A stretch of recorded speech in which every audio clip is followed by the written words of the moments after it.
Hey guys, it's Kevin from SubiSpeed. Today I'm going to be showing you guys how to install the Maxton Design V1 and V2 lip. But before we are able to do that, I need to reinstall the 2018 bumper on the WRX. We have the 2015 bumper on here right now, but I already have the Maxton Design V2 lip installed on our 2018 bumper, so I don't want to have to drill any more holes into that bumper. So we're going to swap those out. And I also need to reinstall the OEM splash guard. We took that off this car a long time ago, and it seems as though a lot of people are having issues installing the lip with that installed, so I'm going to go through that. But let's swap out these bumpers real quick, and then we can get started. Wow, I just noticed how crooked I actually parked this car into this bay. So we're going to go ahead and fix that.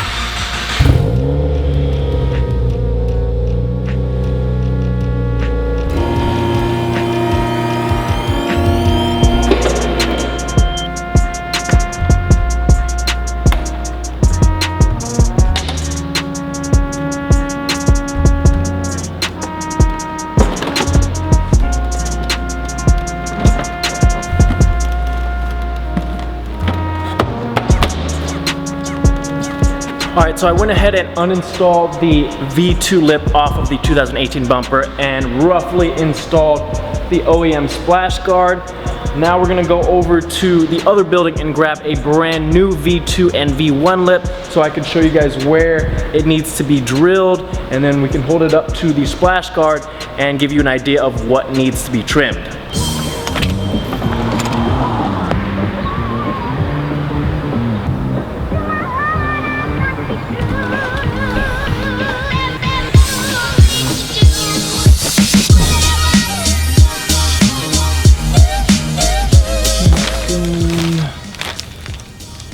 These are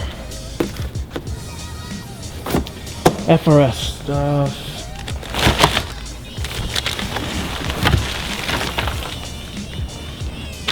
Okay, so this is a brand new V2 lip. Now we gotta find a V1.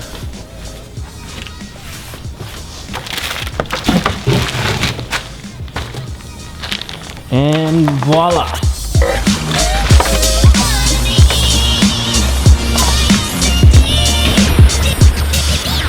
All right, so let's take this V2 out here. I'm gonna set it next to our used one that we have installed on the 18 bumper. Now, first thing I wanna note is this plastic film here. Like, a lot of the times, this will be on here well enough where you don't see this lifted up. And we have a lot of people asking about, oh, why does the finish on my lips look so bad? Well, check to make sure that film is peeled off before you install it, and that'll solve that problem. And next we will go over where to drill the holes. Now, these are not pre-drilled, but there are some indentations where the holes do need to be drilled. And this is where the comparison of the one we have installed to the new one will help here. So I'm gonna put it right next to the one we had installed, and we'll start with these three raised bumps here in the middle. Now this is the V2, but these mounting points are pretty much the same on the V1. So you've got these three in the middle here, and these are where your bumper clips pop in. So you're gonna wanna drill right in the middle of the indentation on these. I don't know how well that shows up, but you guys can see a little indentation right here. That is where you need to drill the hole. Here's the one I have installed that's already drilled out. And I think these are 1/2 inch. I used a 1/2 inch drill bit to drill these out. And then on the V2, there's also these two raised bumps here that meet the bumper. You're gonna wanna drill a hole in the middle of those as well. And then over on the sides, same thing, two raised bumps right here where the fender liner goes. You're gonna drill those out with the 1/2 inch. Oh, and these two right here, you're gonna just use a regular smaller drill bit for screws because those are not pop clip holes. So again, these two on the left and right side are pop clip holes. So same 1/2 inch size as the middle three here, and then two more holes here all the way on the side, you can see there's another indentation right here. That's where you're gonna drill another hole, and that is for the screw that goes into the bumper. Same thing on the other side.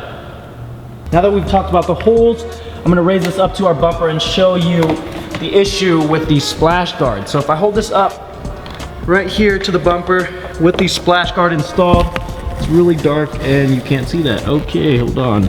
Right here, you can see that it comes in contact with the splash guard and doesn't meet flush with the pop clip hole.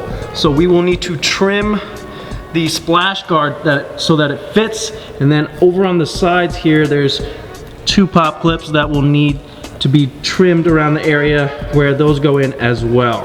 So to do that, we have our handy dandy little Dremel tool here, but it was out of battery when I checked, so I have it charging right now. Actually, it might be done, but I'm not gonna show the cutting process right now.